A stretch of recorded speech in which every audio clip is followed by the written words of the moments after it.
Does your team know what good customer service means to you? Listen to this episode, and I think that you're going to find a few things that, if this is not part of what your culture is right now, can really make a difference in terms of the building the trust and the identity that you want to build in your business and in your community and with your customers. Hi, I'm Vicki Suter, your host, and welcome back to the Profit Builder Unscripted.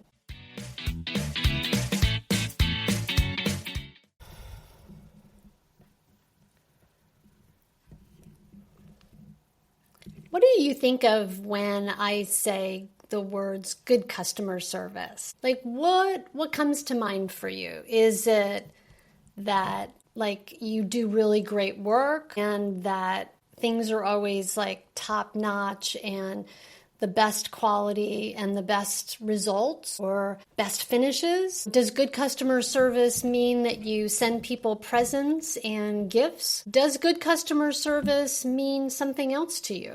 I had an experience in this last couple of weeks that made me really think about this question about what does it mean to have great customer service or good customer service? And how do we know when we're delivering good customer service? And I've been asking people this question, because I had this very interesting experience with my car. And I own an Audi, and Audi is known to have really great customer service. And so there was an issue with my car, and I brought it into the shop, and they didn't know what was wrong with it. And the gentleman who, took down all my information, I did a test drive with them. They were like, yeah, here's what we're hearing. We're hearing what you're hearing. We don't know what the problem is, but we will investigate and we'll let you know. And so I left, and they didn't have a loaner car for me either, which was frustrating, but I'm like, okay, I get it. It's last minute. No problem. I'll figure it out. So I don't hear from him the next day. And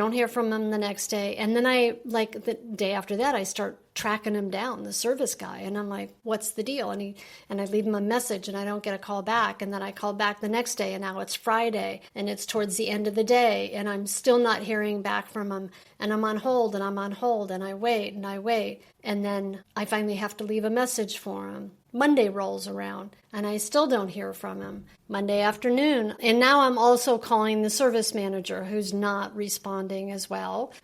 I get his voicemail, I leave him a message. And by the time my little service guy, Tristan, calls me back on Monday, he's like, here's what's going on. He explains the whole situation to me, so on and so forth. We don't know yet. We're still investigating.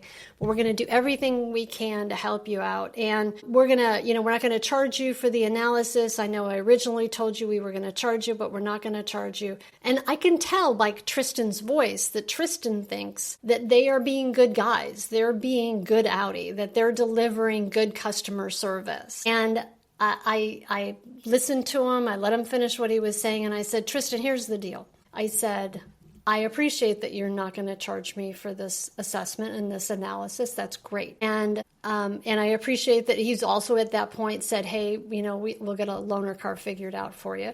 I go, I really appreciate that. I said, but I'm going to tell you the most frustrating part of this experience for me was the fact that I had to chase you down to get you to give me an answer. So at this point, what I want you to know is that while I appreciate those other things that you're doing and that you're trying to be a good steward, right, and to show that you care and that you really wanted to do the right thing, you have left a very bad taste in my mouth, and I now have lost trust with you that you have not returned my phone calls, and I've had to chase you down, and it's a problem for me. And I'd like to make an agreement with you that we can have with each other that you're going to respond to my voicemail, or that, more importantly, that I don't have to chase you down to go get answers, that you keep me updated every day. I said, even if it's just a text message, you don't have to have answers to what the problem is. You just need to communicate with me about what's going on, because I feel like I'm in the dark. And when I'm in the dark, you know what I'm going to do? I'm going to chase you down.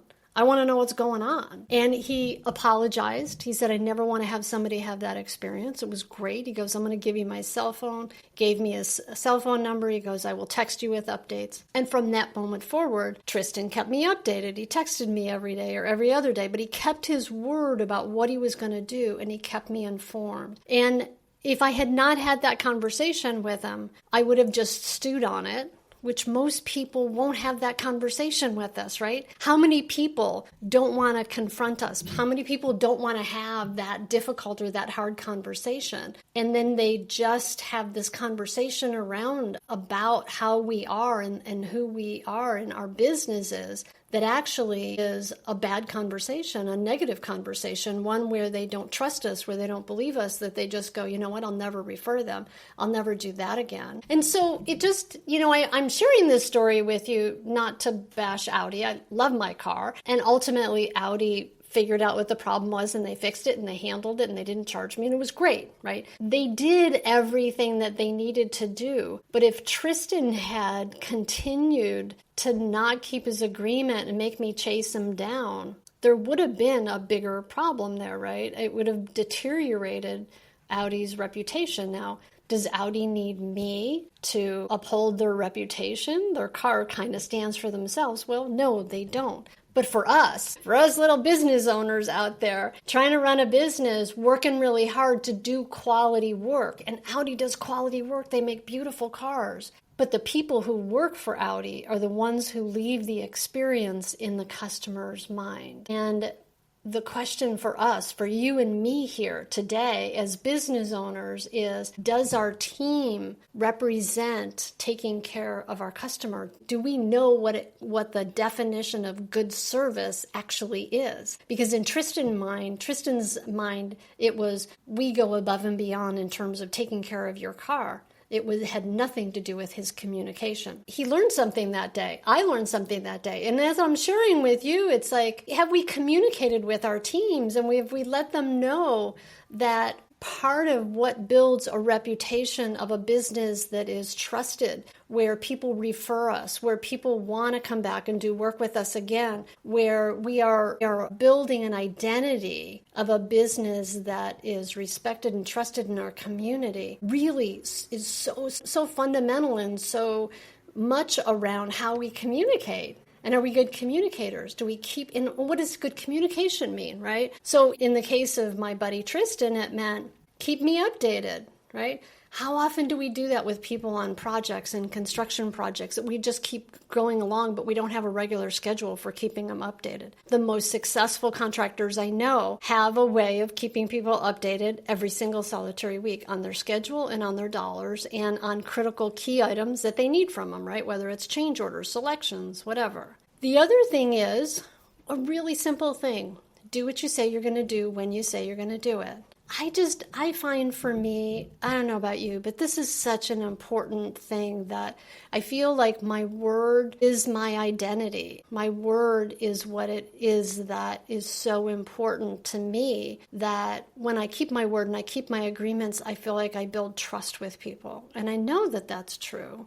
And so even if it's, I have an agreement with somebody, and we're not perfect, right? Nobody is. But it's like, if I know I'm not gonna keep, I can't make that agreement, right? I can't fulfill on what I said I was going to do. I renegotiate the agreement before it's a broken agreement. So just those few simple things, right? Communication, keeping people informed, and keeping our agreements, doing what we say we're going to do. Those two things, I think, are so important in terms of how we build our identity and how we build an organization that has great customer service. I would love to know your thoughts about this. If you would, drop a note down below. And if you like this video, subscribe to my channel. I talk about everything from how we run our businesses to how we lead our teams to how we make sure that we're a profitable business. And I would love to have you be a part of this community. So go ahead and click the link below if you like it. And if you enjoyed this and if you think that anyone else can value from it, I would love for you to share this episode as well. Thanks for being part of this community. Thanks for listening, and I look forward to seeing you next time on the Profit Builder Unscripted.